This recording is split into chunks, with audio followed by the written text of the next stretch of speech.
आज हम फ्रॉइड का एक और इम्पॉर्टेंट कॉन्सेप्ट समझेंगे, psychosexual stages of development. Freud का मानना था कि इंसान की पर्सनालिटी मेजरली चाइल्डहुड में ही डेवलप होती है और इस डेवलपमेंट का बेस होता है बॉडी के डिफरेंट जोन्स और उनसे जुड़ी प्लेजर्स। हर स्टेज में एक स्पेसिफिक बॉडी पार्ट होता है और इससे प्लेजर एसोसिएट है। फर्स्ट स्टेज होता है oral stage, from birth to 1.5 years.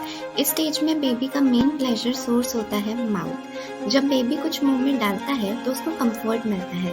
अगर ओरल नीड्स प्रॉपरली फुलफिल नहीं होती तो एडल्ट बनने पर वो बच्चा ज़्यादा स्मोकिंग कर सकता है, नेल बाइटिंग कर सकता है। सेकेंड स्टेज होता है एनल स्टेज, 1.5 to 3 इयर्स। ये स्टेज टॉयलेट ट्रेनिंग के अराउंड होता है। बच्चा सीखता है कैसे अपने ब्लैडर और बॉवल मूवमेंट्स को कंट्रोल करे। अगर ट्रेनिंग ज़्यादा स्ट्रिक्ट हो तो बच्चा ओवर कंट्रोल या फिर परफेक्शनिस्ट बन सकता है, और अगर ट्रेनिंग ठीक से ना हो तो फिर केयरलेस। थर्ड स्टेज होता है फैलिक स्टेज, 3 to 6 इयर्स। ये स्टेज थोड़ी कॉम्प्लेक्स होती है। फ्रॉइड कहते हैं इस एज में बच्चे अपने अपोजिट सेक्स पेरेंट से इमोशनली अटैच फील करते हैं। बॉयज़ को होता है ओडीपीएस कॉम्प्लेक्स, जहाँ वो अपने मदर से क्लोज फील करते हैं, और गर्ल्स को होता है इलेक्ट्रा कॉम्प्लेक्स, जहाँ वो अपने फादर से क्लोज फील करते हैं। ये फीलिंग्स नेचुरली रिजॉल्व हो जाती है।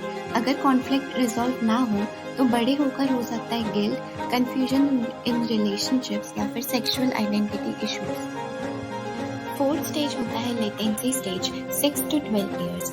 इस स्टेज में कोई स्पेसिफिक बॉडी पार्ट नहीं होता। बच्चे अपना फोकस स्कूल, हॉबीज, फ्रेंडशिप्स और स्किल्स को डेवलप करने में लगाते हैं। सोशल इंटरेक्शन और इंटेलेक्चुअल ग्रोथ का ये प्राइम टाइम होता है। सुपर ईगो भी अभी डेवलप होता है। अच्छा डेवलपमेंट स्ट्रॉन्ग पर्सनैलिटी बेस बनाता है। फिफ्थ स्टेज होता है जेनाइटल स्टेज। ये फाइनल स्टेज है, अडोलसेंस के बाद स्टार्ट होता है। अगर पहले के स्टेजेस प्रॉपरली रिजॉल्व हो जाए तो एडल्ट बनकर इंसान मैच्योर, बैलेंस और रिस्पॉन्सिबल होता है, और अगर अनरिजॉल्व रह जाए तो एडल्ट लाइफ में रिलेशनशिप इश्यूज, इनसिक्योरिटी या फिर इमैच्योर बिहेवियर हो सकता है।